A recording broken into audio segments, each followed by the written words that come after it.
Start investing in gold and silver today at sdbullion.com and join the over 35,000 precious metal investors who have made the switch to the lowest gold and silver prices in the industry. SD Bullion recently claimed a spot on the prestigious Inc. 500, making them one of the fastest-growing bullion companies in the United States. With low bullion prices and over-the-top customer service, SD Bullion is setting the standard for precious metals transactions. Visit www.sdbullion.com today and start saving on every precious metals purchase you make.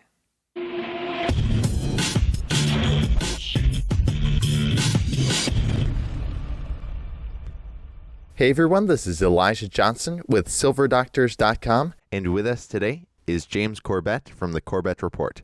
James, thank you so much for joining us today. Elijah, it's a pleasure to be back on. Thanks for having me. All right, well, I'd first like to discuss about kind of looking back at 2016. Now, in 2016, we saw Brexit, we saw Trump get elected, and we saw the Italian referendum failed to pass. Now, can you discuss a little bit about what do you think this all means? Some people are saying that this is kind of a rise of populism, and it's taking hold around the world. What are your thoughts? Well, I think it's undeniable that we are seeing a backlash to the technocratic mentality that has been piloting world crises over the last several years that we could look at in a number of different theaters. Of course, in Europe, we could look at the ways that Europe has been handling the ongoing economic crisis that's really a long, slow boiling crisis that pops up here in Greece and pops up there in Italy and other places.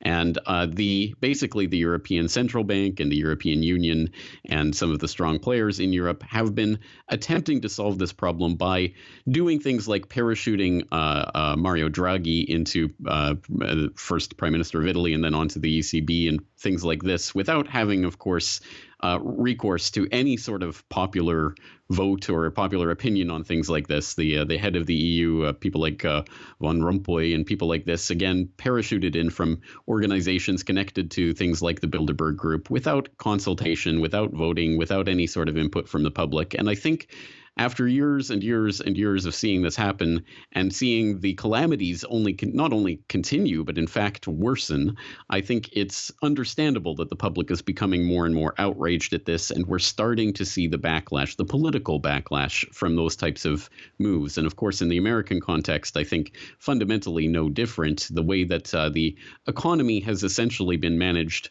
by diktat and fiat from the Federal Reserve Board of Governors, really more so than anywhere else, with the Fed having contributed over 90% of the rise of stock market prices over the past 8 years in this imaginary non-recovery that we've had since the 2008 blowout.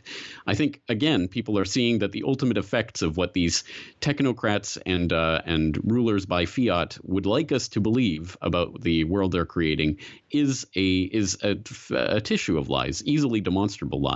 And so we are seeing the backlash of that, and things like the election of Trump, like Brexit, like the rejection of the Italian constitutional amendments have to be seen in that light. I don't think that necessarily explains all of it. I think there were local and domestic issues in each of those that affected each of those outcomes. But I do think there is a larger backlash that's going on right now to the type of technocratic globalist aims that of most of the government leaders that have been in power over the past several years.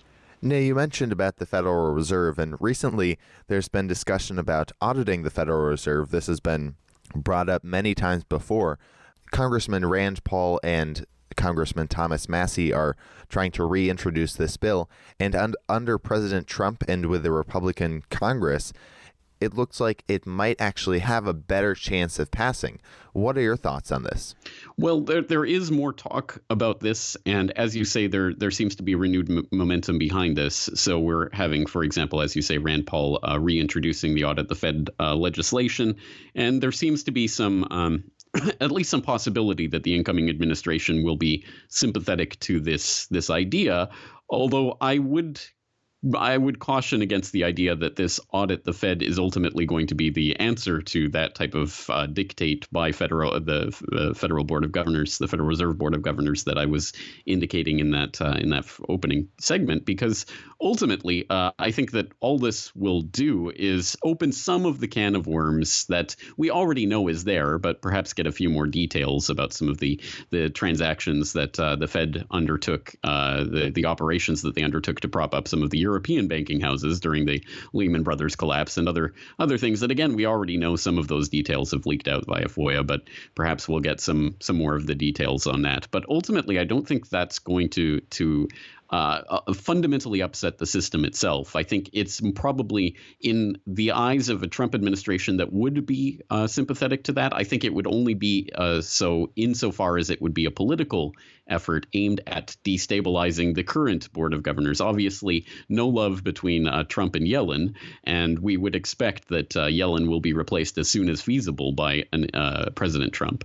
So that might just be a sort of shot across the bow. But Trump has already talked about how he's a low interest rate guy and he loves the idea of a low interest rate environment. And I think ultimately he just wants some people in positions of power at the Fed who will be more compliant and more willing to go along with what is his administration's plans for the next several years, rather than to fundamentally upset the system. So this isn't, I mean, let's be clear, this isn't an end the Fed type of legislation. Audit the Fed might be one baby step towards at least getting the public on board with an understanding of what the Fed is and why it needs to be ultimately ended. But of course, it's always a question of how the end takes place and what the end game really is. So I think there could be political reasons behind this, and it's not necessarily because the incoming Trump administration is an enemy of the Fed per se, but maybe just an enemy of some of the people who happen to sit on the Board of Governors at this precise moment. Now, the last time we had you on, you were talking about how this was right before the election, you were saying whoever was elected, things are still going to be business as usual. There wasn't going to be this fundamental change. And you actually referred to the election as a selection. Either way they voted, they were essentially getting the same kind of government. Now, is this still your view? And what about these other situations like Brexit and the Italian referendum vote? Because people are having this hope that, well, this is anti-establishment and so on. Trump is an anti-establishment candidate.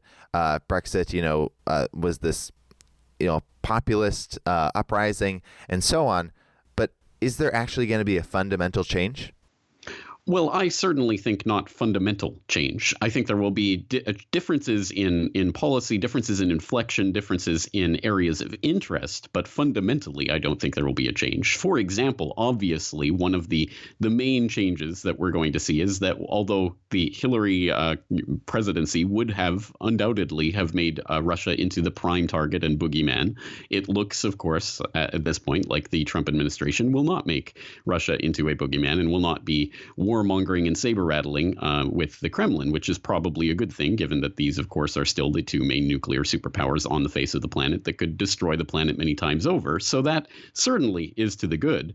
But the idea that this will mean that the Trump presidency will not be a presidency of warmongering or bellicose rhetoric or pumping up of the U.S. military is, just delusional at this point. Of course, anyone who has actually read DonaldJTrump.com's own plan for U.S. military expansion will know that they are planning a massive expansion of the U.S. military and massive reinfusion of cash from what they call the cash-strapped and poor put-upon Pentagon that's only getting several $100 billion a year at this point, and is only the largest warmongering institution on the face of the planet by orders of magnitude. So again, a lot of the exact same type of warmongering rhetoric is there. It's just that the emphasis of that is going to change from, say, Russia to probably China. All things are looking in terms of the people that he's putting into positions in his cabinet, including Peter Navarro and people like that, who have specifically identified China as the rising threat that needs to be dealt with. And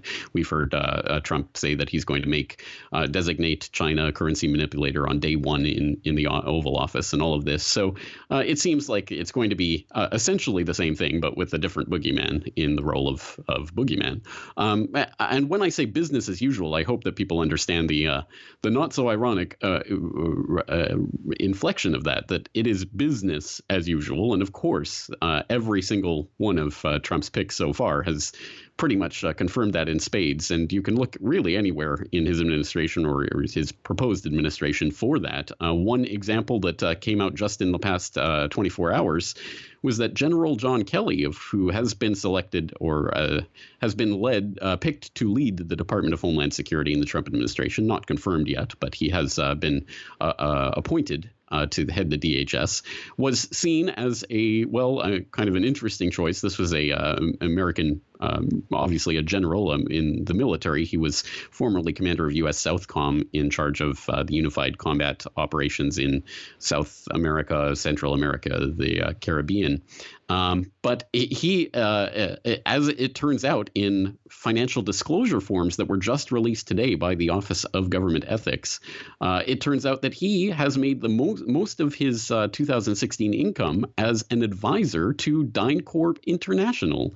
And DynCorp is a firm that should resonate in the ears of listeners out there in the same way that, say, Blackwater does. Everyone hears Blackwater and they know this was a private military contractor that was up to its eyeballs in illegality in every form, corruption and fraud and abuse and killing of innocent Iraqis and all of those kinds of horrible things, which dragged the Blackwater name through the mud so that people hear Blackwater and they understand it was a horrible thing, which is, of course, why that company has changed its name several times and been basically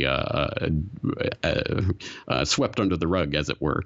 But DynCorp International is another company that should have the same resonance to people's ears, but does not. It is also an American private military contractor. It's involved in operations support and training and mentoring and international development and international training and a bunch of other areas for the U.S. military. It has annual revenues of $3 billion and receives more than 96% of that from Uncle Sam itself, but it has been involved in scandals pretty much everywhere that it's operated. Perhaps most famously, back in 2002, it came out that whistleblowers within the organization were saying that in its operations in Bosnia in the 1990s, several employees had been involved in human trafficking, child sex trafficking, to be precise.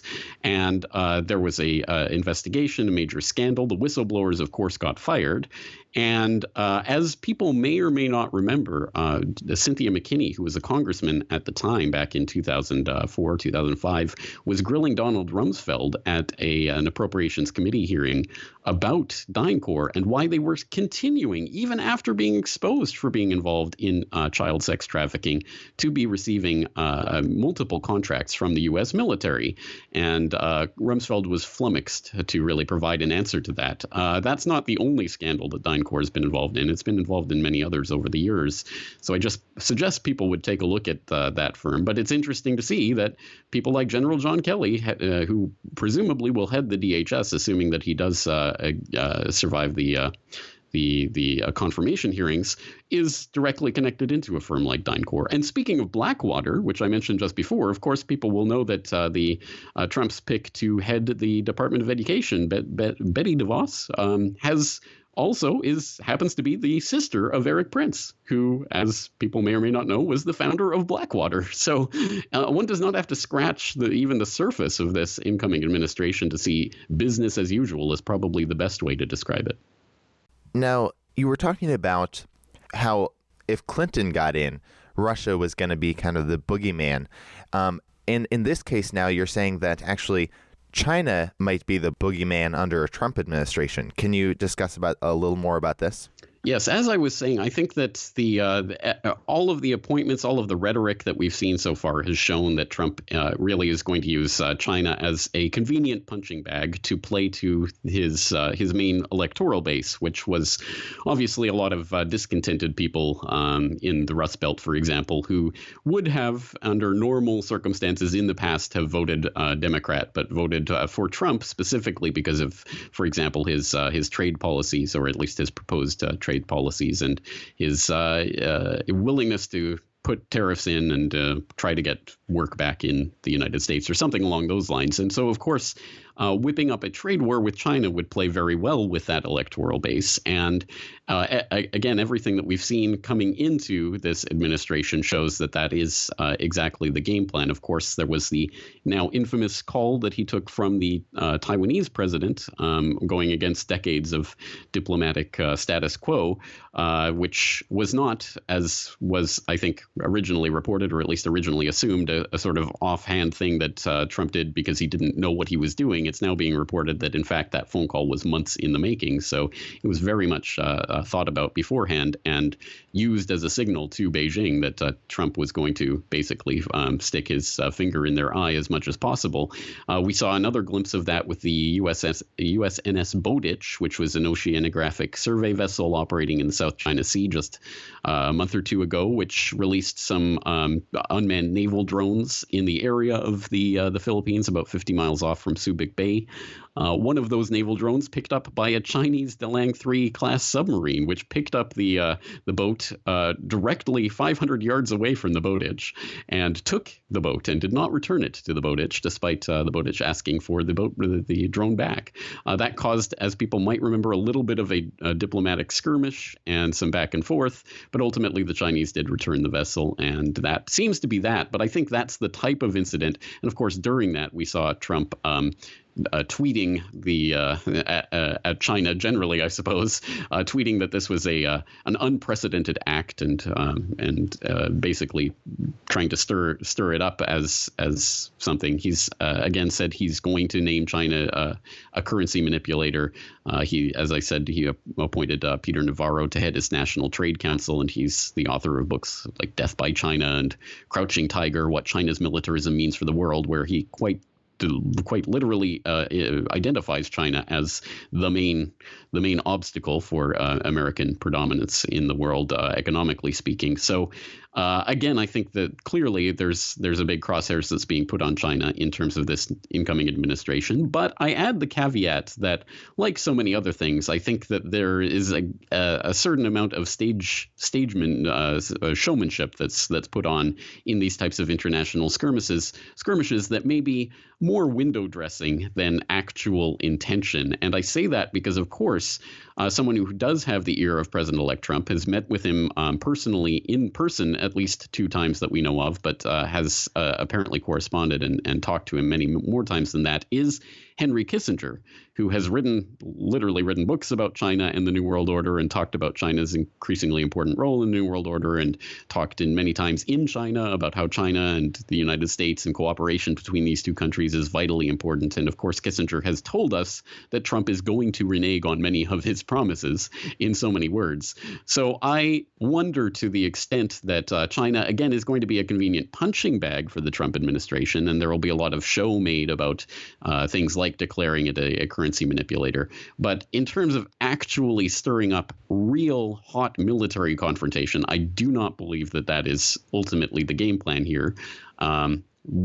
Always with the caveat that although that may not be what people are intending for it to happen, it may happen anyway, because the reality on the ground, or in this case in the South China Sea, can be different from what the intentions are thousands of miles away in Capitol buildings. So we'll see what ultimately develops from this. But I think that at the very least, some sort of trade war and back and forth with tariffs and currency manipulation and things on that sort are probably going to define the next few years in the way that, as I say, under a Hillary administration, one would have expected it would have been more of a back and forth with Russia and NATO. You recently reported on the Trans-Pacific Partnership, and you're saying right now that maybe Trump will not, fulfill all of his promises. Now, one of the things in his campaign that he campaigned against was the Trans-Pacific Partnership. So you recently wrote this article about the Trans-Pacific Partnership. You gave different possible scenarios that could play out. One is that the Trans-Pacific Partnership, it's pretty much over. The U.S. will back out of it. But another scenario is that it might actually be kept. And Trump would go along with it. Can you explain why you think that's possible? Right. The article you're referring to is "The TPP is Dead, Long Live the TPP." And it swirls around this interesting nugget that came out of here in Japan just last month when the Japanese parliament, the National Diet here, actually ratified the Trans-Pacific Partnership, which is strange because, of course, President-elect Trump has vowed that he is going to pull the U.S. out of the TPP on day one in office. So why would Japan bother to ratify it? It's kind of strange in that context. And as you say, there were a few possibilities that I posited in that article, one of which is that it's just a symbolic ratification that's basically just the Japanese government's gesture to show their commitment towards the ideas of global free trade or what have you.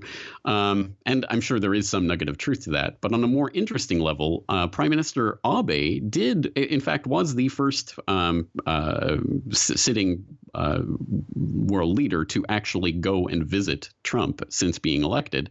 And they did have a personal meeting in which apparently Abe referred to Trump as a trustworthy leader, and they smiled for the cameras and seemed to be getting along. So there is the possibility that Abe knows something that we don't about what Trump is really intending. But there is another, and I think even more intriguing possibility, which is that Japan may be preparing for the possibility of a TPP-like trade deal without the U.S., which would be a pretty remarkable thing because, of course, the U.S. was the linchpin of this agreement, the largest economy in the world and the largest piece of this free trade puzzle by far. But the idea that Asia and the Asia Pacific may be more left to its own devices by a Trump administration that has said they want to concentrate more on sort of American interests rather than being policemen of the world. If that does actually follow through, if they do follow through with that, it could lead to a situation where we have Asia Pacific nations turning more inwardly. And even the possibility, I don't think it's certainly not a present possibility, but it may be in the future, the possibility for China to, in fact, latch onto a deal like that and create really, truly an Asia Pacific type of deal rather than one that includes the United States. So that is an intriguing possibility because, again, in the, I guess, isolationism, as people will paint it, of a America that's turning more inward, it could lead to those types of alliances in places like the Asia Pacific that very much like the recent Syria peace talks that were going on between Syria and Turkey and Turkey and Russia and Iran without recourse to the United States at all. Well, we could see a similar thing developing in the Asia Pacific, where Asia Pacific nations turn to each other rather than looking to the U.S. to be the center linchpin of their free trade agreement. And that would portend a very, very different Asia Pacific region, I think, and different alliances for going forward in the 21st century. So that's intriguing. It's something to at least to keep our eye on. I don't think that would happen, as I say, right away, but perhaps in the long term, some of the nations here might be more interested in turning to partnering with China rather than skirmishing with them. All right. Well, James Corbett, thank you so much for joining us today. Before we let you go, did you want to share with the viewers where they can find you and any last thoughts you had? Well, all of my work can be found at CorbettReport.com. Thousands of hours of audio and video and articles as well up there for free. I also write the lead editorial for the International Forecaster at theinternationalforecaster.com. So I hope people will go there for some of the things that we've been talking about and many other things besides. All right. Once again, thank you so much for your insights today. Thank you for having me on.